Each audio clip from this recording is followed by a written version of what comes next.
দুপুরে বা লাঞ্চে ভাত বা রুটি দিয়ে খাবার জন্য যদি একদমই চটজলদি আর কম ঝামেলায় কিছু বানাতে চাও তাহলে কিন্তু ডিম দিয়ে আজকের রেসিপি অবশ্যই বাড়িতে বানিয়ে দেখতে পারো। একদমই বিনা ঝামেলায় সেদ্ধ করা অথবা অমলেট করা ছাড়া তোমাদের সঙ্গে রেসিপি শেয়ার করছি। আশা করি রেসিপিটা খুবই ভালো লাগবে। তো চলো দেখে নেওয়া যাক আজকের ভিডিওটা। আশা করি আজকের ভিডিও তোমাদের কাছে অনেকটাই কাজে আসবে। তার জন্য এখানে একটা প্লেটের মধ্যে প্রথমে নিয়েছিলাম 3টে পেঁয়াজ, তার মধ্যে আমি 1.5টা এরকম কুচি করে কেটে রেখেছি, আর বাকি 1.5টা আমি এখানে গোটা রেখেছিলাম। এটাকে কিন্তু আমি অন্য কাজে লাগাবো। আর এখানে আদা রসুন গ্রেট করে নিয়েছিলাম, তোমরা চাইলে বেটেও ব্যবহার করতে পারো।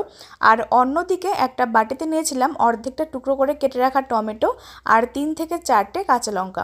আমি এখানে রান্নার মধ্যে কাঁচা লঙ্কা ব্যবহার করেছি, তোমরা চাইলে শুকনো লঙ্কা ব্যবহার করতে পারো।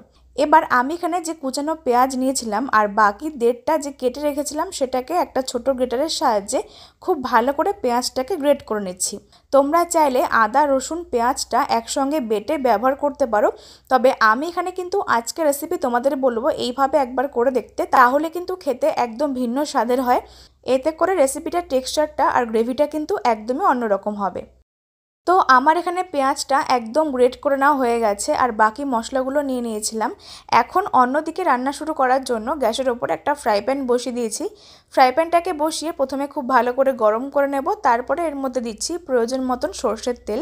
আজকে রান্নাটা আমি সর্ষের তেল দিয়ে করছি, তোমরা চাইলে সাদা তেল দিয়েও করতে পারো। পরিমাণ মতন তেলটাকে দিয়ে এখন এর মধ্যে ফোড়ন দিয়েছিলাম 1/2 চা চামচ গোটা সাদা জিরে, সামান্য পরিমাণে বা স্বাদ মতন চিনি রান্নার একটা সুন্দর কালার আনার জন্য, আর দিয়েছিলাম 2টো এলাচ, 3 থেকে 4টে লবঙ্গ।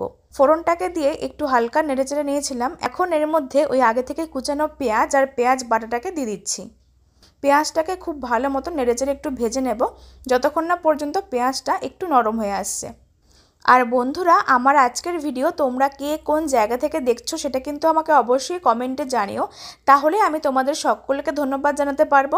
আর আমার আজকের ভিডিও ফেসবুক থেকে দেখলে অবশ্যই পেজটিকে ফলো করে দিও। খুব কম সময় আর একদমই কম ঝামেলায় কিন্তু বাড়িতে ডিম থাকলে মাছ মাংসটাকে বাদ দিয়ে আজকের রেসিপি সবাই চেটেপুটে খাবে, এতটাই কিন্তু খেতে টেস্টি হয়। দেখতেই পাচ্ছ আমি এখানে 2 মিনিট সময় নিয়ে পেঁয়াজটাকে এইভাবে একটু নেড়েচেড়ে ভেজে নিয়েছি আর পেঁয়াজটা কিন্তু নরমও হয়ে গেছে। এখন এর মধ্যে ওই আগে থেকে গ্রেট করে রাখা আদা রসুনটাকে দিয়ে দিচ্ছি, তারপর দিচ্ছি কুচানো টমেটো আর কাঁচা লঙ্কা, আর এখানে দিচ্ছি কিছু গুঁড়ো মশলা, যার মধ্যে প্রথমে দিচ্ছি স্বাদ মতো নুন, 1/2 চা চামচ হলুদের গুঁড়ো, 1/2 চা চামচ কাশ্মীরি লাল লঙ্কার গুঁড়ো একটা কালারের জন্য, 1/2 চা চামচ জিরের গুঁড়ো, তোমরা চাইলে কিন্তু ধনে গুঁড়ো ব্যবহার করতে পারো, তবে আমি এখানে ধনে গুঁড়ো ব্যবহার করিনি। আর সবশেষে দিচ্ছি সামান্য গোলমরিচের গুঁড়ো, তোমরা চাইলে গোলমরিচটাকে স্কিপ করতে পারো। এবার সমস্ত কিছু খুব ভালো করে মিশিয়ে নিতে হবে, তবে তার আগে সামান্য পরিমাণে একটুখানি জল দিয়েছি। এখন ফ্লেমটাকে মিডিয়ামে করে দিয়ে সমস্ত গুঁড়ো মশলা, আদা রসুন টমেটো কাঁচা লঙ্কাটাকে দিয়ে এখন সমস্ত কিছু ভালো মতন মিশিয়ে নেব। আর মশলাগুলোকে খুব ভালো মতন নেড়েচেড়ে কষিয়ে নিতে হবে। প্রায় 3 থেকে 4 মিনিট সময় নিয়ে মশলাগুলোকে খুব ভালো মতো নেড়েচেড়ে নিয়েছিলাম, আর সামান্য পরিমাণে একটুখানি জল দিয়ে মশলাগুলোকে কষিয়ে নিতে হবে। ফ্লেমটাকে এই সময় লোতে রেখেছি, মশলাগুলোকে খুব ভালো মতো নেড়েচেড়ে কষিয়ে নিয়েছি, তারপরে আবারও সামান্য পরিমাণে জল দিচ্ছি। তো আমি এখানে অল্প পরিমাণে জলটাকে দিয়ে মশলাগুলোকে খুব ভালো মতো নেড়েচেড়ে মিশিয়ে নেব। এখন ঢাকা চাপা দিয়ে প্রায় 2 থেকে 3 মিনিট সময় নিয়ে মশলাগুলোকে আরেকটু রান্না করে নেব। প্রায় 2 থেকে 3 মিনিট পরে ঢাকাটা তুলে নিচ্ছি, আর দেখতেই পাচ্ছ মশলাগুলো কিন্তু বেশ ভালো মতন কষে গিয়ে তেল ছাড়তে শুরু করে দিয়েছে। এবার এই অবস্থায় আরও সামান্য পরিমাণে জল দিচ্ছি। এইভাবে কিন্তু গ্রেভিটাকে অল্প অল্প করে জল দিয়ে মশলাগুলোকে খুব ভালো মতো নেড়েচেড়ে কষিয়ে নিতে হবে। এতে করে গ্রেভির টেক্সচার আর স্বাদটা কিন্তু ভীষণ সুন্দর আসবে।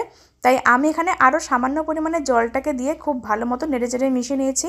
এখন ঢাকাটাকে বন্ধ করে ফ্লেমটাকে লোতে রেখে দিয়ে মশলাগুলোকে খুব ভালো মতন কষিয়ে নেব। এইভাবে 2 থেকে 3 বার রান্না করে নিয়েছিলাম, আর দেখতেই পাচ্ছ গ্রেভির টেক্সচার কিন্তু একদমই চেঞ্জ হয়ে গেছে, আর এর থেকে কিন্তু তেল ছাড়তে শুরু করে দিয়েছে। তারপরে আমি এখানে আরও 1/2 কাপ পরিমাণে জল দিয়েছি, তোমরা যে যেরকম গ্রেভি খেতে চাও সেই মতন কিন্তু জলের পরিমাণটা বাড়িয়ে বা কমিয়ে নেবে।